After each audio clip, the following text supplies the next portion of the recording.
Hello नमस्कार friends, स्वागत है आप सभी का अपने चैनल एनजीजीएस नीतीश मैथ क्लास में। आज के वीडियो में हम लोग जानने वाले हैं क्लास 10th बायोलॉजी का यानी जीव विज्ञान का जो चैप्टर का नाम है आनुवंशिकता एवं जैव विकास। इनका जो है कि हम लोग ऑल इंपॉर्टेंट ऑब्जेक्टिव क्वेश्चन आज के वीडियो में करने वाले हैं। जितने प्रकार के ऑब्जेक्टिव क्वेश्चन बनने वाले हैं वह सभी को आज के वीडियो में कवर करेंगे। पहला यहाँ पर क्वेश्चन देखिए, स्टार्ट करते हैं। पहला क्वेश्चन है अपसेसी अंग का उदाहरण है। तो यहाँ पर देखिए अपसेसी अंग जो हो जाएगा, यहाँ पर ऑप्शन डी जो है बिल्कुल राइट हो जाएगा। अपसेसी अंग के अंतर्गत क्या हो जाएगा, तो उसमें हो जाएगा निषेचक हो जाएगा, निषेचक पटक और पुष्य केशुरकाएँ और कर्णपल्लव, यह सभी हो जाएगा। अगला क्वेश्चन है वे अंग जिनकी उत्पत्ति तथा मूल रचना में तो समानता होती है, कार्य के अनुसार उसकी बाह्य रचना में परिवर्तन होता है तो कहते हैं। देखिए, वे अंग जिनकी उत्पत्ति तथा मूल रचना में तो समानता होती है, कार्य के अनुसार उनकी बाह्य संरचना में परिवर्तन हो जाता है, तो उनको हम लोग क्या बोलते हैं, तो उनको हम लोग बोलते हैं समजात अंग। क्या बोलते हैं? समजात अंग बोलते हैं। अगला क्वेश्चन है किसने जो है प्रमाण दिया कि जीन गुणसूत्र का भाग है। तो देखिए, किसने जो है कि जीन सूत्र प्रमाण दिया कि जीन गुणसूत्र का भाग होता है, तो वह दिया 1902 में टी बोवेरी एवं WS सट्टन। अगला यहाँ पर क्वेश्चन है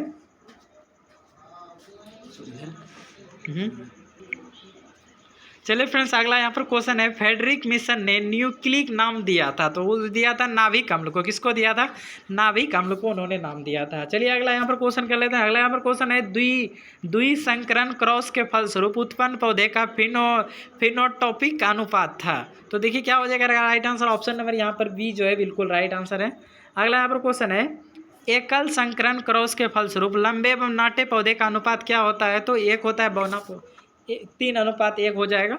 अगला यहाँ पर क्वेश्चन है चमगादड़ एवं पक्षी के पंख किस प्रकार के अंग के उदाहरण हैं। क्या है क्वेश्चन? चमगादड़ एवं पक्षी के पंख जो है किस प्रकार के अंग के उदाहरण है, तो राइट आंसर हो जाएगा यहाँ पर समरूप। क्या हो जाएगा? समरूप इसका राइट आंसर हो जाएगा। अगला क्वेश्चन है मानव का जो उद्भव हुआ था। तो देखिए, मानव का उद्भव हुआ ऐसा माना जाता है कि अफ्रीका से हुआ है, अफ्रीका से माना जाता है। ऑप्शन भी बिल्कुल करेक्ट आंसर हो जाएगा। अगला क्वेश्चन है पुरुषों में लिंग गुणसूत्र होते हैं। देखिए, पुरुषों में क्या पाया जाता है? पुरुषों में X और Y पाया जाता है, और महिला में क्या पाया जाता है? X और X पाया जाते हैं। अगला यहाँ पर क्वेश्चन है जैव विकास को सर्वप्रथम किसने समझाया था। देखिए, जैव विकास को सर्वप्रथम जो लामार्क ने समझाया था। किसने समझाया था? लामार्क ने समझाया था। अगला यहाँ पर क्वेश्चन है कान के निचले हिस्से को कहते हैं। देखिए, कान के निचले हिस्से को क्या कहते हैं, तो याद रखना है उसको कर्णपाली बोलते हैं। क्या बोलते हैं? कर्णपाली बोलते हैं। कान के निचले हिस्से को हम लोग कर्णपाली बोलते हैं। अगला यहाँ पर क्वेश्चन है वंशागत नियमों का प्रतिपादन किसने किया था। तो वंशागत नियमों का जो प्रतिपादन किया था, जिन्होंने बताया था कि एक पीढ़ी से दूसरे पीढ़ी के में जो भी गुणसूत्र जो है कि जो DNA के द्वारा जाते हैं, उनको जो है कि किसने प्रतिपादित किया था? ग्रेंगन जॉन मेंडल ने किया था। किसने? 12 साल लगातार जो है वे अपने इस पद पे जो है कि 30 वर्ष शायद लगे रहे। तो वंशानुगत नियमों का प्रतिपादन किसने किया था? ग्रेंगन जॉन मेंडल ने किया था। अगला क्वेश्चन है प्राकृतिक वरण द्वारा जैव विकास इस सिद्धांत के जनक कौन है। प्राकृतिक वरण द्वारा जैव विकास इस सिद्धांत के जनक कौन थे, तो वे उनके जो जनक थे फ्रेंड्स वह थे चार्ल्स रॉबर्ट डार्विन। कौन थे? Charles Robert Darwin. अगला यहाँ पर क्वेश्चन है मेंडल ने जनक पीढ़ी को किस लेटर से सूचित किया।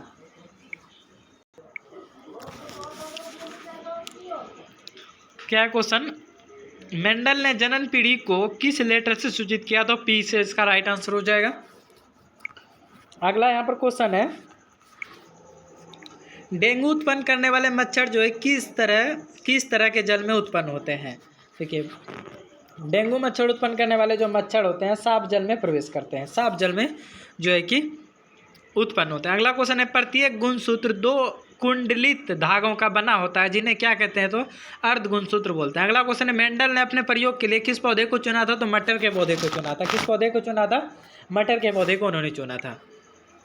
अगला क्वेश्चन है स्त्रियों में लिंग गुणसूत्र होते हैं। तो स्त्रियों में जो गुणसूत्र होते हैं वो क्या होते हैं? X और X होते हैं। पुरुष में क्या होता है? X और Y होता है।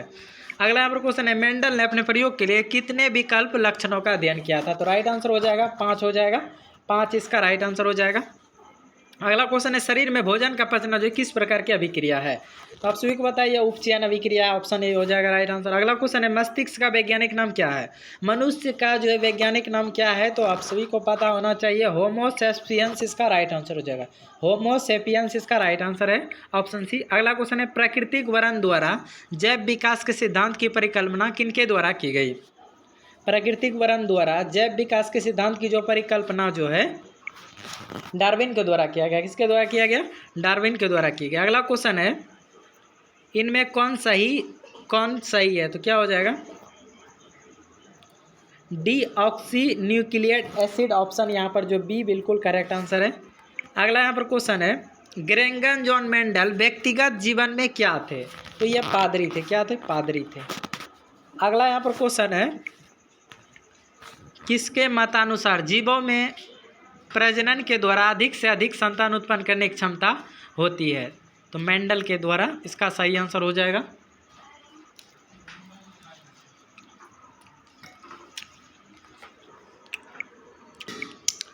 चलिए अगला क्वेश्चन यहाँ पर देख लेते हैं। अगला क्वेश्चन है आनुवंशिकता का जो पितामह किसे कहा जाता है, तो मेंडल को कहा जाता है। किसको कहा जाता है, मेंडल को कहा जाता है। अगला यहाँ पर क्वेश्चन है जीन प्रारूप तथा वातावरणीय दशाओं द्वारा निर्धारित वैसे आनुवंशिक या विशेषक जो स्पष्ट रूप से दिखाई देते हैं क्या कहलाते हैं, लक्षण, प्रारूप या फेनोटाइप। अगला क्वेश्चन है किस जीव की जीन संरचना उस जीव का, किसी जीव का जीन संरचना उस जीव का क्या कहलाता है, तो क्या कहलाता है जीन प्रारूप या जीनोटाइप, इसका राइट आंसर हो जाएगा। अगला क्वेश्चन यहाँ पर विभिन्नताएं कितने प्रकार की होता है, तो राइट आंसर हो जाएगा 2 प्रकार का, ऑप्शन बी बिल्कुल करेक्ट आंसर हो जाएगा। अगला यहाँ पर क्वेश्चन है डीएनए द्वारा डीएनए अनुक्रमण के तुलनात्मक अध्ययन द्वारा किसी जीव के पूर्वजों की खोज कहलाता है। क्या क्वेश्चन है डीएनए अनुक्रम के तुलनात्मक अध्ययन द्वारा किसी जीव के पूर्वजों की खोज क्या कहलाता है, तो वो होता है आणविक जाति वृत्ति, इसका राइट आंसर हो जाएगा। अगला यहाँ पर क्वेश्चन है जाति उद्भवन उन जीवों में होता है जिसमें जो है कि लैंगिक जनन होता है। क्या होता है, जिसमें लैंगिक जनन होता है। अगला यहाँ पर क्वेश्चन है किसी भी प्रजाति विशेषक के एक समष्टि या आबादी में स्थित समस्त जीव उस आबादी का कहलाता है। किसी भी प्रजाति विशेषक के एक समष्टि या आबादी में स्थित समस्त जीन उस आबादी का कहलाता है, तो क्या कहलाता है, जीन कोष कहलाता है। क्या कहलाता है, जीन कोष कहलाता है। अगला यहाँ पर क्वेश्चन है अफ्रीकी मानव का सबसे निकट संबंधी है चिंपैंजी। क्या हो जाएगा, अफ्रीकी मानव का सबसे निकट संबंधी जो है वह है चिंपैंजी। मानव से समानता उसका ज़्यादा मिलता जुलता है। अगला क्वेश्चन है जीव विज्ञान की वह शाखा जिसके अंतर्गत विभिन्नता तथा आनुवंशिकता अध्ययन किया जाता है, तो वह आनुवंशिकी कहलाता है। क्या कहलाता है, आनुवंशिकी कहलाता है। अगला क्वेश्चन है किसी जीव की जीनी संरचना कहलाता है, तो राइट आंसर हो जाएगा यहाँ पर जीन प्रारूप या जीनोटाइप, इसका राइट आंसर हो जाएगा। अगला क्वेश्चन है पक्षी तथा तितली के पंख जो है क्या होते हैं, पक्षी और तितली के अंग जो होते हैं समजात अंग होते हैं। यानी समजात अंग कहने का मतलब ऐसा नहीं है कि एक ही अंग है, समजात अंग कहने का मतलब है कि अंग तो दोनों को जो एक समान, लेकिन उन दोनों का जो कार्य क्या है अलग अलग है। अगला यहाँ पर क्वेश्चन है डीएनए में कितने प्रकार के नाइट्रोजन क्षारक होते हैं, तो डीएनए में जो है कि 2 प्रकार के नाइट्रोजन क्षारक पाए जाते हैं। अगला यहाँ पर क्वेश्चन है जीन शब्द की प्रस्तावना किसने दी थी,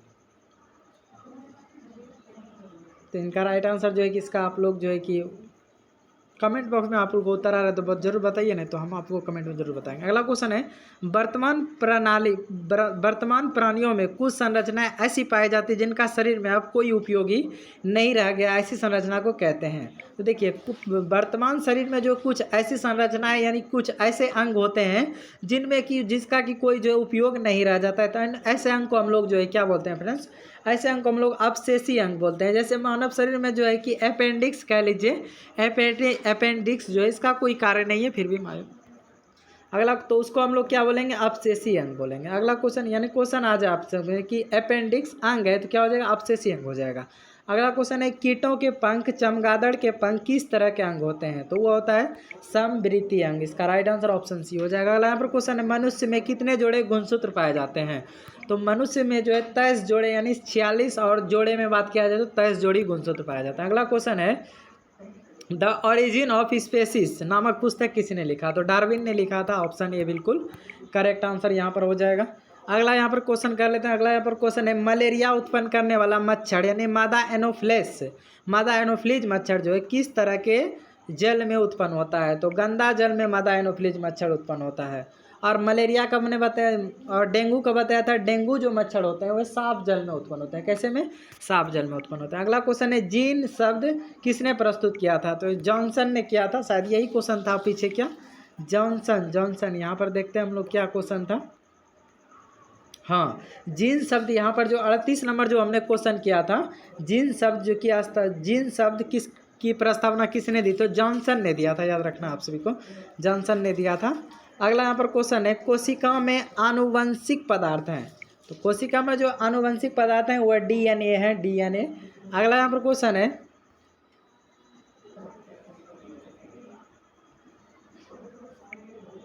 तो इस तरह से जो हमारा आनुवंशिकता एवं जैव विकास चैप्टर का और इम्पोर्टेंट ऑब्जेक्टिव क्वेश्चन क्लियर होता है। मिलते हैं इसके नेक्स्ट वीडियो में, तब तक के लिए जय हिंद, वंदे मातरम।